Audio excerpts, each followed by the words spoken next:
Imagine, தண்ணி மேலே ஒரு முழு நகரத்தையும் கட்ட முடியும்னு யாராவது சொன்னால் நம்புவீங்களா? ஆனால் இட்டாலியில் இருக்கிற வெனிஸ் சிட்டி தான் அதுக்கு அடையாளம். சரி, முதல்ல எதுக்காக அப்படி தண்ணியில் நகரத்தை உருவாக்குனாங்க? 5th century பீரியடில் ரோமன் எப்பயர் ரொம்ப வீக்காக இருந்த டைம். அதனால் பார்பேரியன் ட்ரைப்ஸ்லாம் இட்டாலியை ரொம்ப ஈஸியாக அட்டாக் பண்ணாங்க. அவங்களுடைய மெயின்லேண்ட் சிட்டிஸ், வீடுகள், பில்டிங்ஸ், டெம்பிள்ஸ்னு எல்லாமே அழிக்கப்பட்டுச்சு. ஸோ அங்கே இருந்த மக்களுக்கெல்லாம் பயமாகிடுச்சு.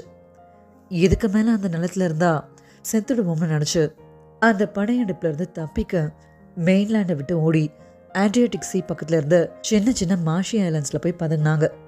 அந்த இடம் முழுக்க தண்ணியும் சதுப்பு மணலும் சேர்ந்திருந்ததால் குதிரை படைகளாலேயோ பெரிய பெரிய கப்பல்களாலேயோ ஆர்மிஸ்னாலேயோ அவ்வளோ சுலபமாக உள்ள நுழைய முடியல. ஸோ அதுவே அவங்களுக்கு ஒரு இயற்கை பாதுகாப்பாக அமைஞ்சது. முதல்ல அகதிகளாக அடைக்கலம் தேடி போன மக்கள் அப்புறம் அங்கேயே தங்க முடிவு பண்ணாங்க. சரி, எதுக்காக கட்டினாங்கன்னு புரிஞ்சுது. ஆனால் எப்படி கட்டினாங்கன்னு தெரிஞ்சுக்கலாமா? இங்கே தான் நம்ம அவங்களுடைய இன்ஜினியரிங் ஐடியாலஜியை பார்க்கலாம். ஆல்டர் ஓக் மாதிரியான ஸ்ட்ராங்கான மரங்களுடைய ஆயிரக்கணக்கான மரக்கட்டைகளை மணலுக்குள்ள 10 மீட்டர் ஆழம் வர நெருக்கமாக அடிச்சாங்க. அப்படி நெருக்கமாக அடிக்கிறப்போ மணல் நகர்வை அது நிறுத்திடும். அந்த உட்டன் போல்ஸ் மேலே திக்கான உட்டன் பீம்ஸை கிராஸ்டாக பிளேஸ் பண்ணாங்க. ஸோ தட் பார்க்க ஒரு கிரிட் மாதிரி இருக்கும். வெயிட்டும் ஈவனாக டிஸ்ட்ரிபியூட் ஆகும். அண்ட் பீம்ஸ் மேலே ஃப்ளாட்டான சாலிட் பிளாட்ஃபார்ம்ஸை உருவாக்குனாங்க. இது ஒரு பேஸ் ஸ்லாப் மாதிரி ஒர்க் பண்ணும்.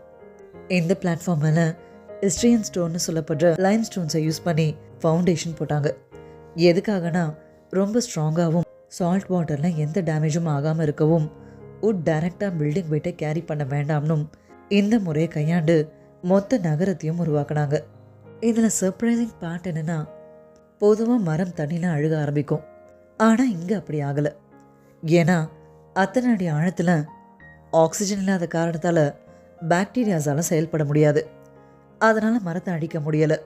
காற்றும் ஆக்சிஜனும் கிடைக்காததால் மரம் அழியறதுக்கான சாத்தியமும் இல்லை. அதுக்கு பதிலாக ஓவர் 100 இயர்ஸில் தண்ணிலையும் மணலையும் இருக்கிற மினரல்ஸ் மரத்துக்குள்ளே ஏறி இன்னும் அது ஹார்ட் ஸ்டோன் மாதிரி ஆகிடுச்சு.